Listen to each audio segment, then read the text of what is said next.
Hello, friends, and welcome back to our little corner of reflection and resilience. I'm delighted you're here, whether you're on your morning commute, sipping tea in your favorite chair, or taking a mindful pause in the middle of your day. Today, we're exploring a subject that lies at the very heart of living well: emotional intelligence. More specifically, we'll be exploring 6 traits of highly emotionally intelligent individuals, viewed through the clear, unwavering lens of Stoic wisdom. Why focus on emotional intelligence?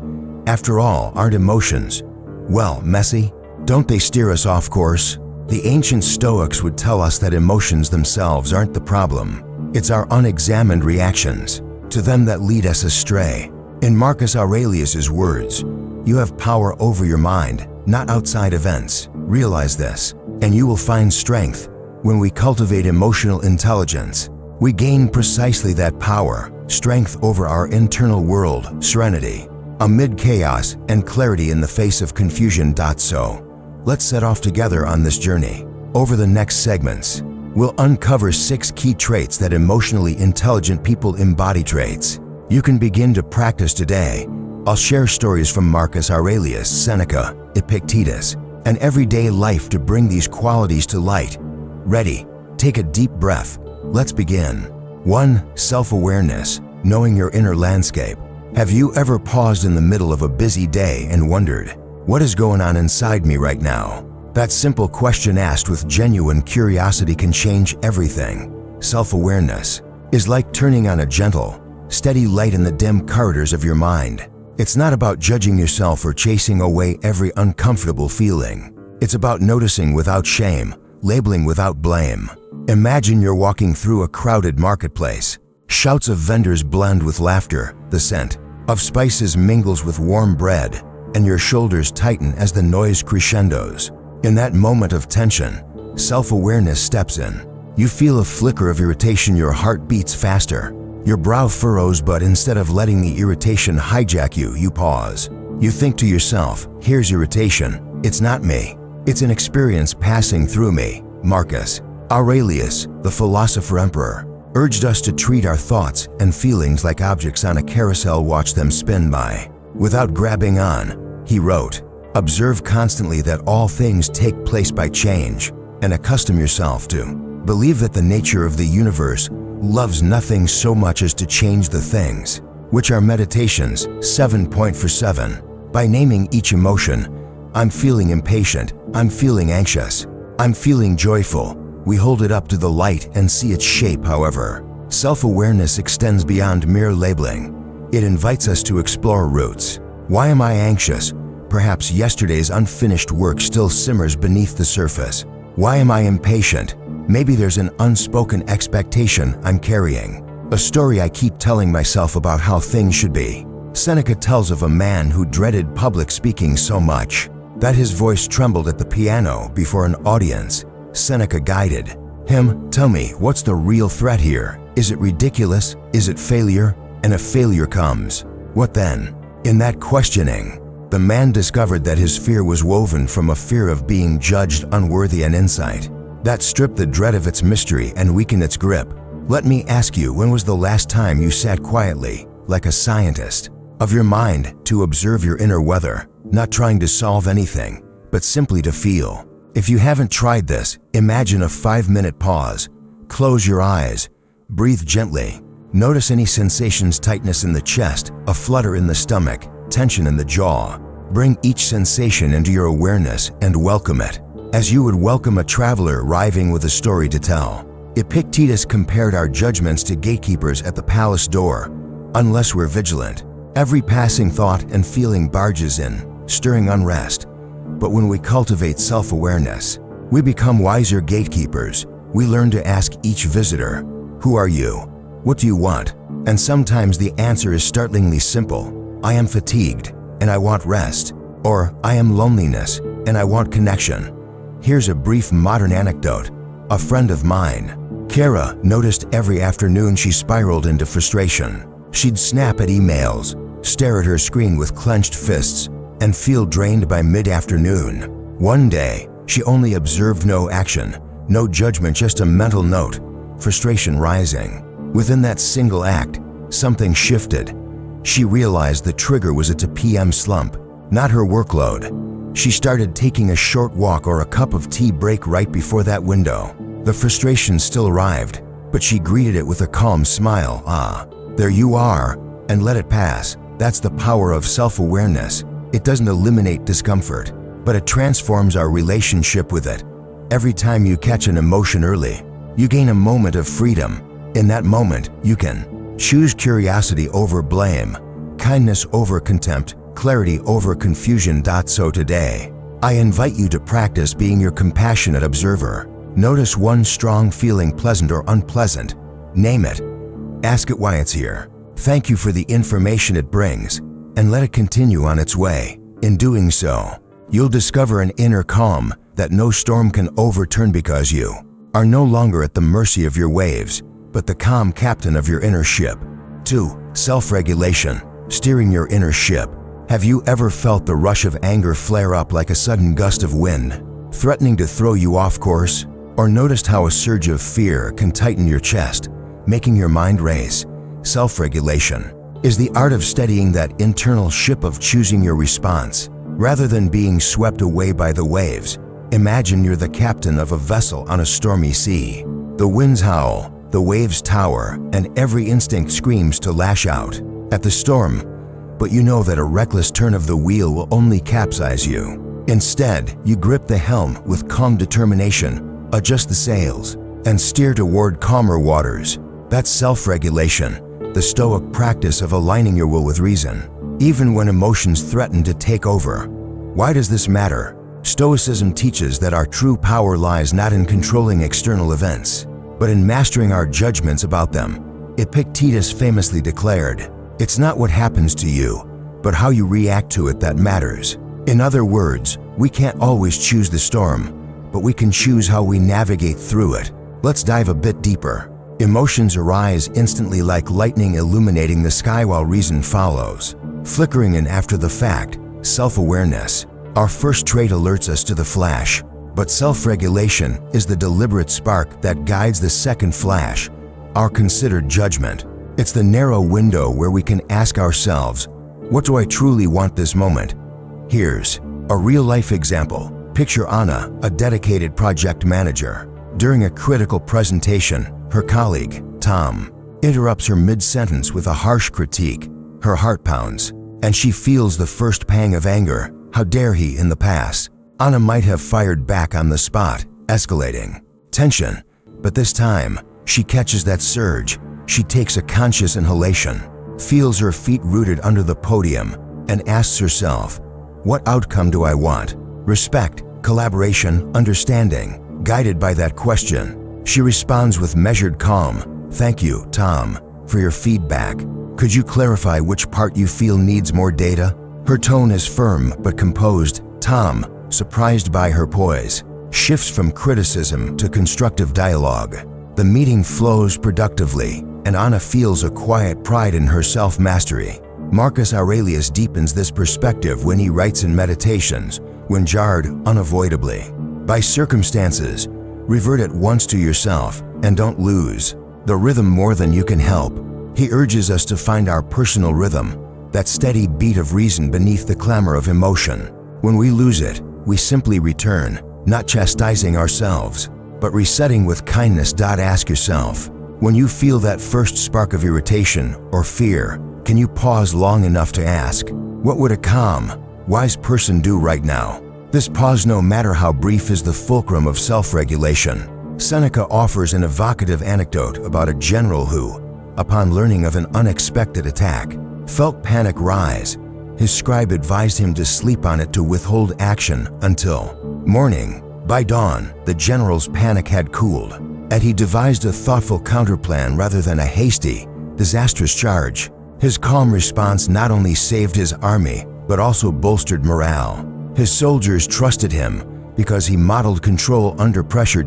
In our daily lives, self-regulation might look small, but its impact is no less profound. It can be the email you rewrite to remove harsh words, the deep breath you take before responding to a rude driver, the moment you choose a courageous conversation over silence or a defensive retreat. Self-regulation isn't about suppressing emotion, it's about partnering with it.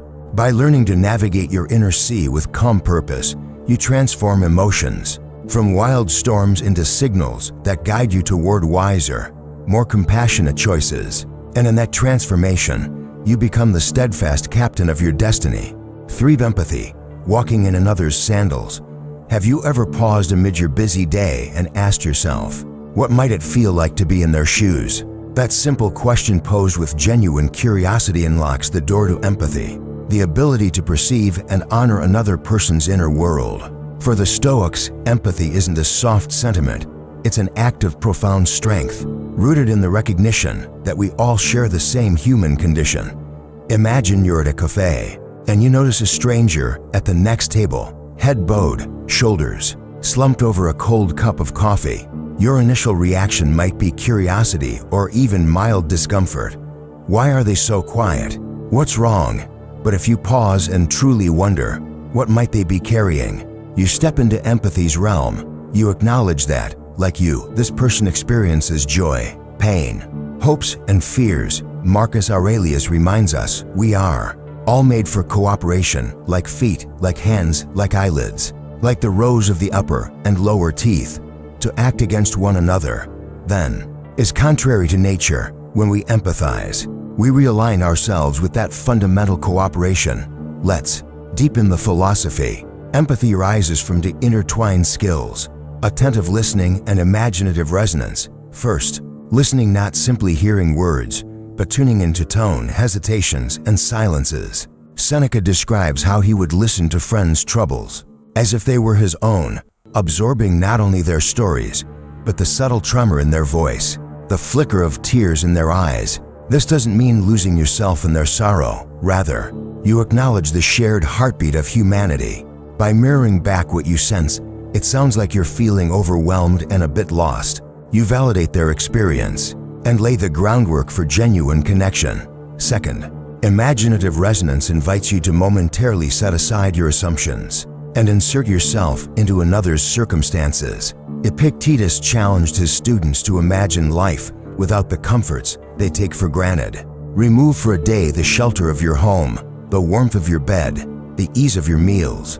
Then reflect on how each discomfort might shape your outlook.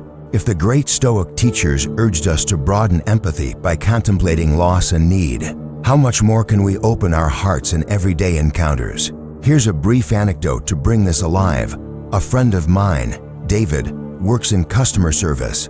One afternoon, a frustrated caller unleashed a torrent of anger over a delayed shipment. In the past, David would mirror the caller's irritation or shut down on the defensive. But remembering his Stoic practice, he paused and asked himself, what must this person be going through? He imagined the caller's anticipation, perhaps a birthday gift for a sick friend or important documents needed by morning. His voice softened, and he said, I understand how upsetting this is. Let's see what we can do right now. The caller's tone shifted from hostility to gratitude, and together they found a workable solution. In that exchange, empathy transformed frustration into collaboration. Empathy also involves boundaries. The Stoics teach that while we share in others' humanity, we must not lose ourselves in another's turmoil. Marcus Aurelius counseled, be like the promontory against which the waves continually break, but it stands firm and tames the fury of the water around it.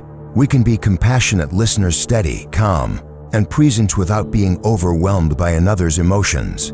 Boundaries ensure empathy remains a source of connection rather than depletion. Let me ask you, in your daily conversations, how often do you truly pause to listen when a friend shares a worry? Can you resist the urge to immediately solve the problem and instead ask, tell me more, what's at the heart of this for you? And when you do listen, can you bring your imagination to their story, envisioning their shoes, their path, their burdens? Empathy calls us to bridge the distance between isolated souls. It reminds us that beneath our varied roles, colleague, parent, stranger, we are fellow travelers on life's unpredictable journey. Each act of empathy, no matter how small, weaves a thread of shared humanity. It fosters understanding, diffuses conflict, and builds trust. So today, I invite you to practice empathy intentionally. In your next interaction, Pause your internal script, listen with full attention, reflect what you sense. Then, quietly ask yourself, if this were happening to me, how would I feel? In doing so, you'll embody the Stoic truth that we are not islands, but parts of a greater whole, and in walking a moment in another's sandals, we transform both their world and ours. For adaptability, flowing like water. Have you ever watched water in a mountain stream as it meets a boulder? It doesn't batter itself against the rock until it breaks. Instead, it curves around, finds a new path, and continues onward serene, persistent, alive. That, friends, is the essence of Stoic adaptability, the art of bending without breaking, of meeting life's twists and turns with grace and purpose. Why liken ourselves to water? Because water embodies resilience without rigidity. It shows us that strength isn't always rooted in force. Sometimes it's found in flexibility.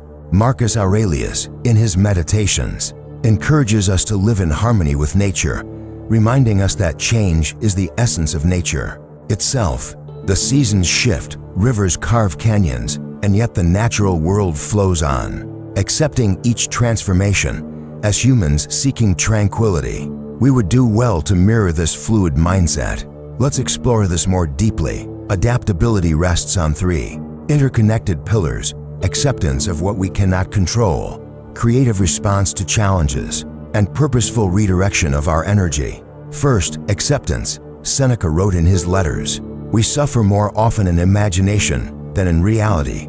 When plans derail a lost job, a broken relationship, a sudden illness, our first instinct is often resistance. Why me? This resistance fuels frustration.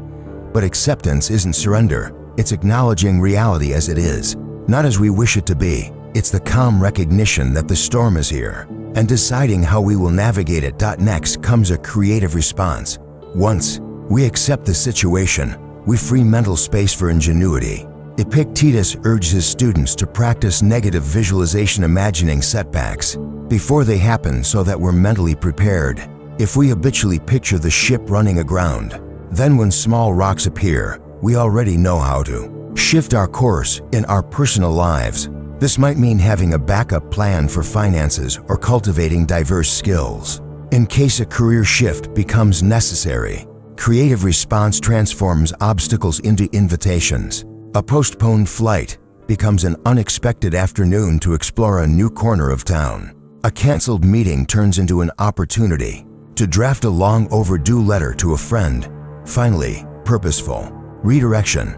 Water doesn't just drift aimlessly, it flows toward the sea with a clear direction. In the same way, adaptable individuals anchor themselves with core values and goals. When the unexpected arises, they ask, which of my principles still guide me? How can I move toward what matters most?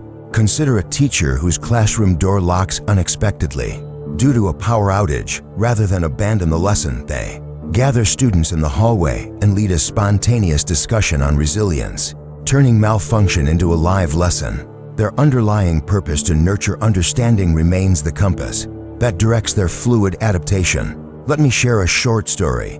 My friend Leah planned an outdoor wedding nearly a year in advance. Every detail was set: the flowers, the venue, the weather forecast, all pointed to a perfect day.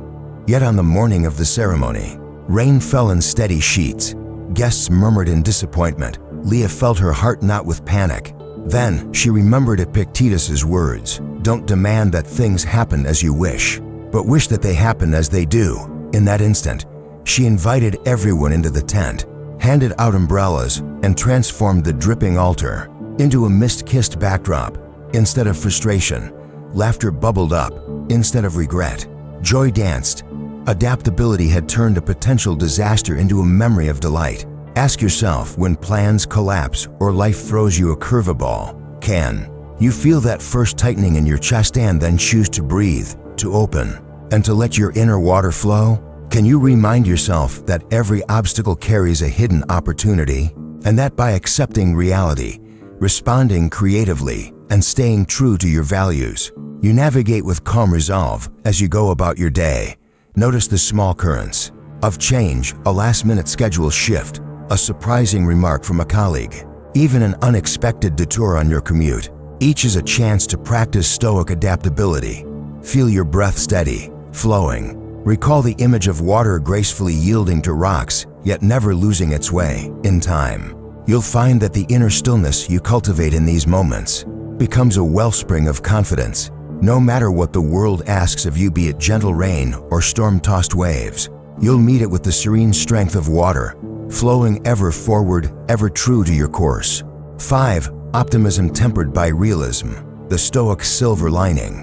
Optimism tempered by realism, that delicate balance of seeing life's challenges with clear eyes, while still trusting in our capacity to grow, is the Stoic's silver lining. It's not a blind Pollyanna cheerfulness, nor is it grim resignation. Instead, it's a rooted hope that acknowledges what is and asks, what good can I draw from this? Have you ever watched a tree in autumn? Its leaves turn fiery red, then drift away on crisp winds. To some, it's a loss. To the Stoic, it's a promise. Look closely, and you'll find bright new buds waiting beneath the bark. In the same way, Stoics invite us to view adversity as fertile ground for virtue. Seneca, writing to his friend Lucilius, reminds us, difficulties strengthen the mind as labor does the body. In other words, the very trials we dread can become our greatest teachers. Let's dig into the philosophy. At the heart of this tempered optimism lies negative visualization, the Stoic exercise of imagining loss before it strikes. Epictetus urged us to practice this daily. Picture your loved ones, your possessions, even your health slipping away. Sounds morbid. On the contrary, it's liberating. By familiarizing ourselves with potential setbacks, we reduce their terror and heighten our appreciation for what we have now. When difficulty arrives, be it a missed promotion, a health scare, or a broken relationship, we're not paralyzed by shock. We've already softened its blow. But negative visualization is just the first step. The second is amor fati, or love of fate, the radical acceptance that whatever happens is woven into the pattern of the universe and can serve our growth. Marcus Aurelius wrote, "The impediment to action advances action. What stands in the way becomes the way. When a door closes, a window opens, even if it's not the window we originally imagined." That reframe is the silver lining, the insight that each obstacle points us toward new paths we might never have found otherwise. Consider a modern anecdote. My colleague Jason lost his job in a sudden corporate restructuring. At first, panic and resentment overwhelmed him, but he remembered the Stoic practice. He took a day to feel the loss, fully no suppression, then asked, "What can this teach me?" He realized he'd longed to start his consulting practice, but clung to the security of a paycheck. With renewed clarity, he launched his business. Months later, he thrives, helping clients in deeper, more meaningful ways than his old role ever allowed. His hardship became his greatest opportunity. Isn't that the essence of tempered optimism?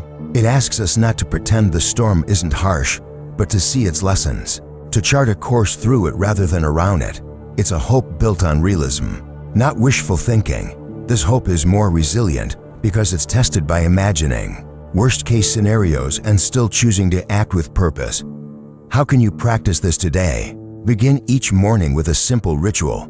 Before you rise, think of one thing you might lose, perhaps your morning coffee, a conversation you cherish, or a project you're proud of. Feel the pinch of its absence for a moment. Then turn your attention to what you can control, your response. Ask yourself, if that loss occurs, how will I meet it with calm purpose? What new doors could open? This two-step visualize, then reframe cultivates gratitude and empowers action. In closing, remember Seneca's words, "He suffers nothing really who takes everything that happens, even the worst, as raw material for his art." Your life is your masterpiece, and every challenge is a brushstroke. When we temper our optimism with realism, we embrace both the shadow and the light, forging a resilience that no storm can undo. So the next time you face adversity, pause, breathe, and ask, what silver lining waits for me here? In that question lies your greatest strength. 6. Social skills, building bridges, not walls. Have you ever noticed how a single word of kindness can dissolve tension in an instant? Or how a well-timed question can transform a halted conversation into a genuine connection? Social Skills Hour. Sixth trait of emotional intelligence are the art of forging bonds, navigating conflict gracefully, and nurturing mutual understanding. In Stoic terms, these are the everyday practices that remind us we're not solitary islands, but parts of a vast, interwoven community. Why do social skills matter so deeply? Epictetus taught that humans are social animals, wired to cooperate and support one another. When our communication falters, misunderstandings build walls. When we listen, empathize, and speak with intention, we build bridges. The Stoics saw social harmony not as mere politeness, but as an expression of our shared rational nature. Marcus Aurelius exhorted himself and us to be like the headland, against which the waves continually break. It stands firm and controls the fury of the water around it. Meditations. For 9. In relationships, that headland is our calm presence. We weather external storms without lashing out, guiding the ebb and flow of interaction. Let's explore 3 core facets of Stoic social intelligence: thoughtful speech, active listening, and wise conflict resolution. First, thoughtful speech. Words carry immense power. They can wound or heal, inspire or discourage. Seneca, in his letters, reminds us that no plague has ever infected the mind so much as unchecked speech. Before we speak, Stoicism invites us to pause and ask, is it true? Is it kind? Is it necessary? When we filter our words through this brief check, we transform conversation from a battlefield into a meeting of minds. Imagine a team member, Priya, who feels her ideas are overlooked in meetings. A colleague, Raj, corrected her abruptly in front of others, rather than respond with resentment or defensiveness. Priya uses thoughtful speech. Raj, I appreciate your input. May I clarify my point? I believe this data shows. Her calm correction regains her voice and shifts the tone from confrontation to collaboration. Second, active listening. The Stoics' gift of presence.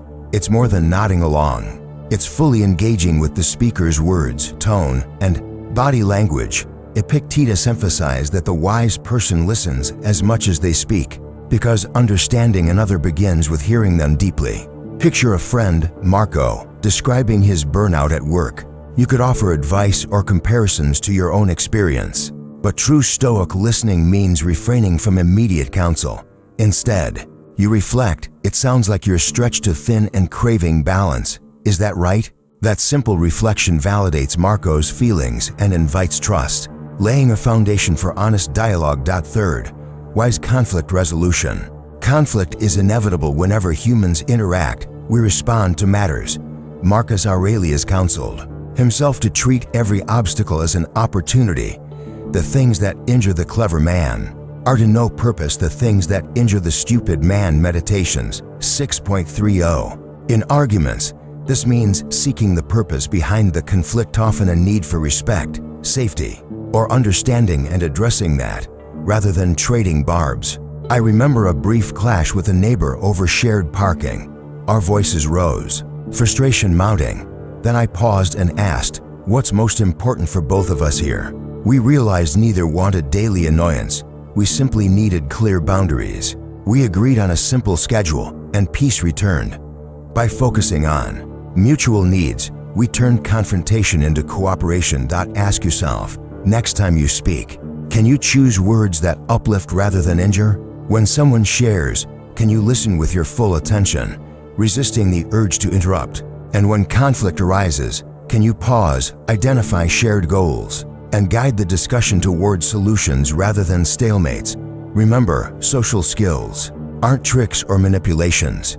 They spring from the Stoic belief in human dignity and connectedness. Each kindly spoken word, each moment of genuine listening, each patient resolution of disagreement strengthens the fabric of community. In cultivating these skills, you don't just improve your relationships, you practice Stoic virtue in its daily, living form. So today, I invite you to build a bridge. Reach out to someone with a thoughtful question, lend your listening ear without an agenda, and approach any friction with the calm purpose of a Stoic. In doing so, you'll discover that true inner strength isn't isolated. It flourishes in the fertile ground of shared humanity. As we draw this journey to a close, I invite you to take one trait, just one, and practice it today. Perhaps you'll pause before reacting, lean into empathy, or find the silver lining in a fresh challenge. Small steps build lasting change. Thank you for sharing this time with me. If these insights resonated, consider liking this video, sharing it with a friend who could use a moment of calm clarity, and subscribing for more Stoic-inspired conversations. Your support helps us cultivate a community of mindful, emotionally intelligent souls. Until next time, may you walk your path with a steady heart and clear mind. Stay curious, stay courageous, and remember, true strength blooms from within.